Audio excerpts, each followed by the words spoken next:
there has to be something that is, has some sort of an emotional connection that will engage, that will create this relationship, because we've got to build relationships as opposed to habits. Right, and I guess if you would talk about people who have good service but have a distinct brand, the classic example I think is Southwest Airlines, right? That's right. Southwest Airlines is very good. I mean, their business strategy is really clear, and that is move people around the country. They're a U.S.-based airline.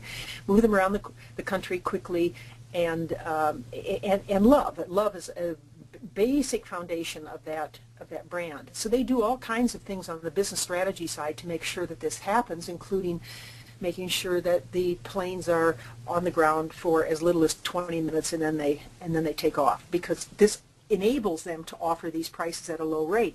But then once you get on board the aircraft, the flight attendants, or even on the ground, the gate attendants, are very, very good at creating this sort of wacky, we love our customers, we have fun kind of experience. And there's millions of examples, including one that I experienced in Southwest Airlines, where got on board the airplane and somebody opened up one of the overhead the bins where you store your luggage, and there was a flight attendant tucked away in there, and she stuck her head out and said, "Boo." This is real classic Southwest Airlines, and almost always when you go on board that on those airplanes, there's something that stands out as wacky. It's not 100%, but they do it enough so that they become talked about. They become known as the lowest price. Actually, they're not the lowest prices, but close to the low prices, reliable. They're just about more on time than any other big carrier, and you're going to be loved. You're going to have some sort of a unique, fun experience.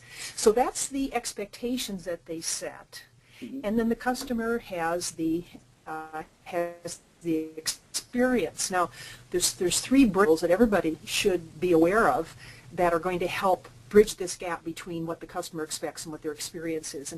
And the first of these is likability. You definitely have to be likable, and then you need to reinforce it. So, for example, let's take again the concept of speed, and Southwest Airlines is a good case in point here. That's one of the things that they're selling is speed, and they do this. I mean, they move people onto those aircraft as fast as they can. They've experimented with music that gets people on board as quickly as they can. I understand that it is the William Tell Overture that gets people moving the fastest. So they reinforce this whole notion of speed all the time. And then they're consistent. They are remarkably consistent. They hire people for this for the Southwest experience. There's stories that are told about them where somebody, a pilot, was being interviewed, and they said, "Do you really like Southwest?" "Yes," he said he did. Well, they said, "Well, here's the pair of Southwest shorts." They were a pair of boxer shorts. They said, "Go put these on. We'd like to conduct the rest of the interview with you wearing the boxer shorts." And he did. And that said to them that he was of the mindset that he could work with Southwest Airlines. It's very hard to teach some of these brand qualities. You just about have to hire for the right people. I mean, there is something to this whole notion of branded people.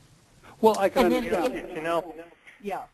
I love Southwest, and it has more to do with the experience. It's certainly not for the comfort of the airline. It's all about the experience. But I think that the biggest misconception that I see over and over is that organizations believe that if they provide good service or great service, that they have a competitive advantage, and that's really not the case.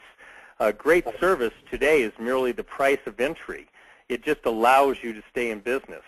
People expect that. It's like wearing shoes and a shirt to work. It doesn't give you a competitive advantage. It just prevents you from offending people.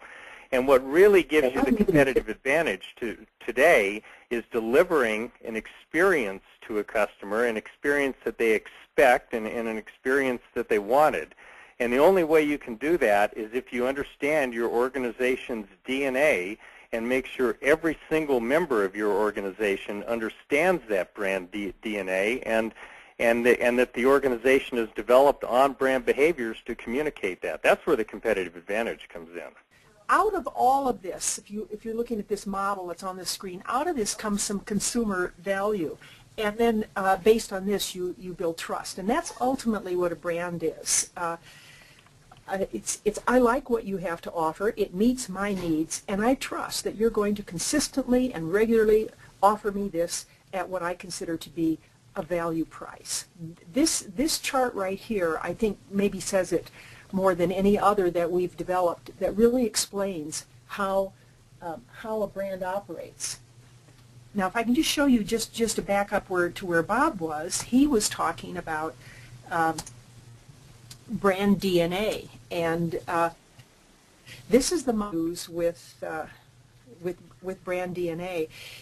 Many companies that we work with have already done a lot of this work. Many of them have done it about their own companies. They haven't necessarily applied the same concept to what's our brand promise, and it involves deciding what is the future wish that you have for your brand. I mean, like, do you wish to become known globally? Do you wish to become known in your marketplace? What exactly is your goal for your brand?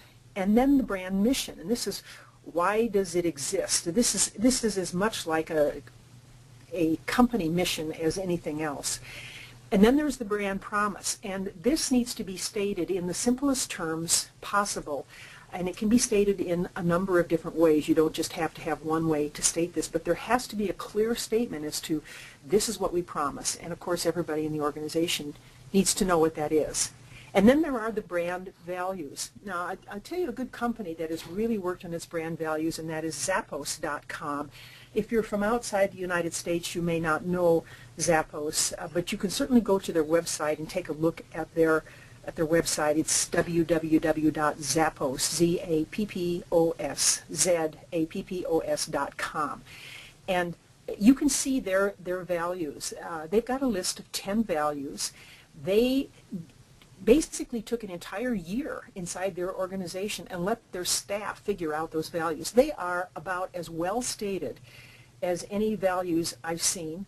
Most values that organizations set up are done on a weekend. They're verbose. They're really hard to remember. That's you said something that's very, very interesting, very important, I think. And that's the staff articulated values.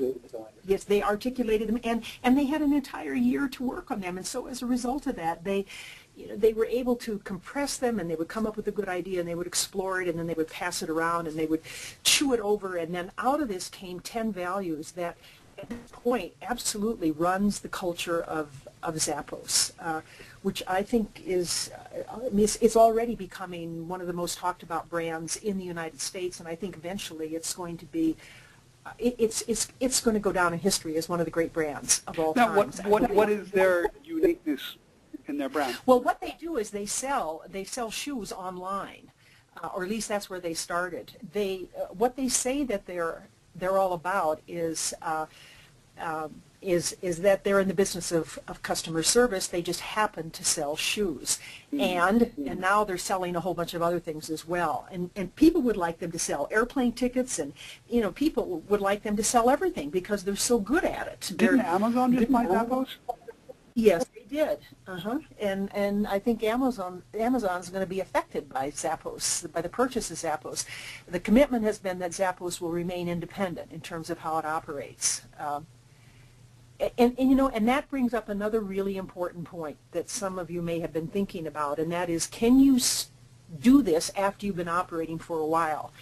And the answer to that is yes, you can, but it's a lot more difficult. It's obviously better if you start in your foundation. When you form, it's better if you can do this. Now, I've worked with a number of companies that are going through big transformations, and then they'll use that transformative event. For example, they're moving location, or they're moving into a new market, or they're merging with another company. And they use that transformative event to go back and look at some of these fundamental things. And I think you can do that.